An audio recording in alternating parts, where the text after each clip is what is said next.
Welcome back to the channel. Today I'm going to share with you a very magical success story using the law of assumption. This actually manifested by morning. And this is a story that has resonated with me for quite some time. And I really wanted to share this. I haven't shared this on the channel yet, but I'm going to do that today. And the reason why I wanted to share this is because there are two different types of manifestations. There are very magical manifestations that can happen when you visualize something or when you're affirming something. And there's another way to do it by changing your concept of yourself, which is not always going to be a magical thing that's going to happen. Maybe there's going to be a logical sequence of events that are going to lead you to that conclusion, like my grandfather's testimonial, where he creates the Arthur Murray Dance Studio. He had to do this, he had to do that, he had to work hard for it, change his version of himself, visualizing it, but then he ultimately got it. But this type of manifestation is like, for instance, like going into meditation and visualizing somebody calling you, or visualizing somebody texting you, actually seeing on your phone in your imagination and making somebody call you like that instant moment or within a few hours. Or like instant healings, like what my mother went through. My grandfather visualized my mother healing from the injury that she had when she was a child. Like he visualized her jumping up and down when she had a leg injury, and the doctors told him that she would never walk again.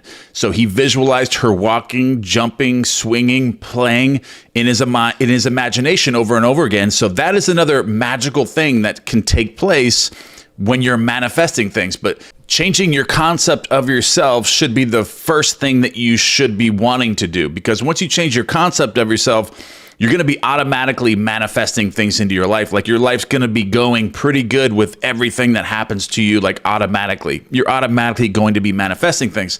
But while you already created this new version of yourself, if something comes up in your life that is not going exactly how you want it to go, like if you need an instant healing, or you need someone to call you, or you need like a deal to go through that all of a sudden somebody backed out of, then you can visualize this. Then you can create these scenes and then make these little things happen as you're going through your life in your concept of yourself, the person that you want to be. So now I'm going to get into the magical testimonial using the law of assumption from Neville Goddard. This is actually something that he used while he was already in his concept of himself, but something kind of went wrong, on this trip that he took. So he wanted to change it. So he visualized something to change, and it happened. So let's go ahead and jump right into this story now. Okay, so in January of 1946, I took my wife and little daughter to Barbados in the British West Indies for a holiday.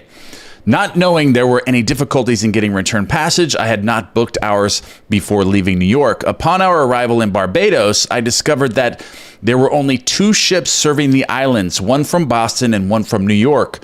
I was told there was no available space on either ship before September, as I had commitments in New York for the first week in May. I put my name on a long waiting list for the April sailing.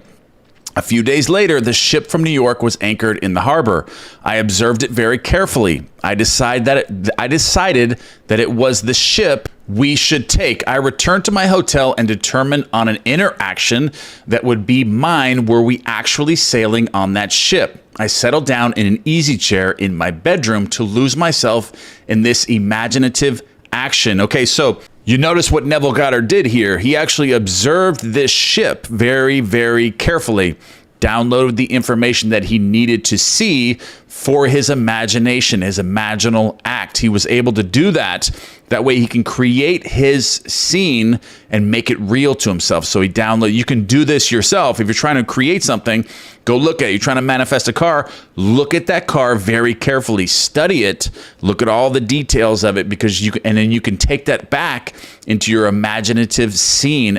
In Barbados, we take a motor launch or rowboat out into the harbor when we embark on a large steamer. I knew I must catch the feeling that we were sailing on that ship. See, notice how he said that. I knew that I must catch the feeling that he was sailing, or they were sailing on that ship. So he chose the interaction of stepping from the tender and climbing up the gangplank on the steamer, which would create the feeling. It would create the feeling of entering the ship, so he's making that real. And the first time he tried this, though, his attention wandered after he had reached the top of the gang. So expect this to happen, not for everyone, but when you're first starting out with this, your mind is very, very evasive. It can be, even in my own experience, can be very evasive. Okay, so when you're starting to imagine this, your mind may drift away, and you got to keep bringing it back. And even Neville Goddard had this issue. Okay, so his attention wandered after he reached the top of the gangplank. He brought himself back down in his imagination and tried again and again. He does not recall how many times he carried out this action in his imagination until he reached the deck and looked back at the port with the feeling of sweet sadness at departing. He was happy to be returning to his home in New York, but nostalgic in saying goodbye to the lovely island and his family and friends. But Neville Goddard did recall that in one of his many attempts at walking up the gangplank, in the feeling that he was sailing, that he did fall asleep. And after he awoke, he went about the usual social activities of the day and evening. The following morning, he received a call from the steamship company requesting him to come down to their office and pick up their tickets for the April sailing. He was curious to know, so this happened the next morning. After he visualized this, fell asleep with it, even during the day. It doesn't have to be, because I do get a lot of questions on that. Does it have to be nighttime when I fall asleep? It can be any time during the day. Any time that you want to visualize, and then impressing the subconscious mind with this feeling state, you can do that. It doesn't have to be right before you go to bed, okay? So, all right, so Neville Goddard was curious to know why Barbados had been chosen to receive the cancellation and why he, at the end of the long waiting list, was to have the reservation.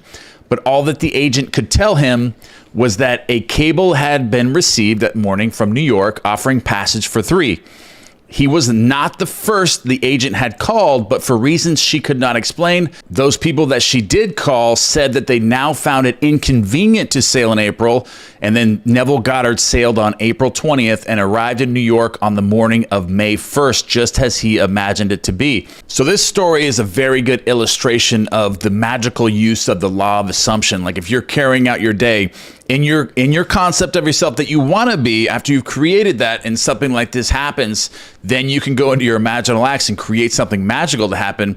But then there'll also be like a sequence of events that'll take place in order to do that, in order for it to happen. Just like if you were to imagine somebody calling you or somebody texting you, they'll even tell you why they did that. Like if you were to ask them, after you visualized them calling you when you imagined it to happen, you ask them, why'd you just call me?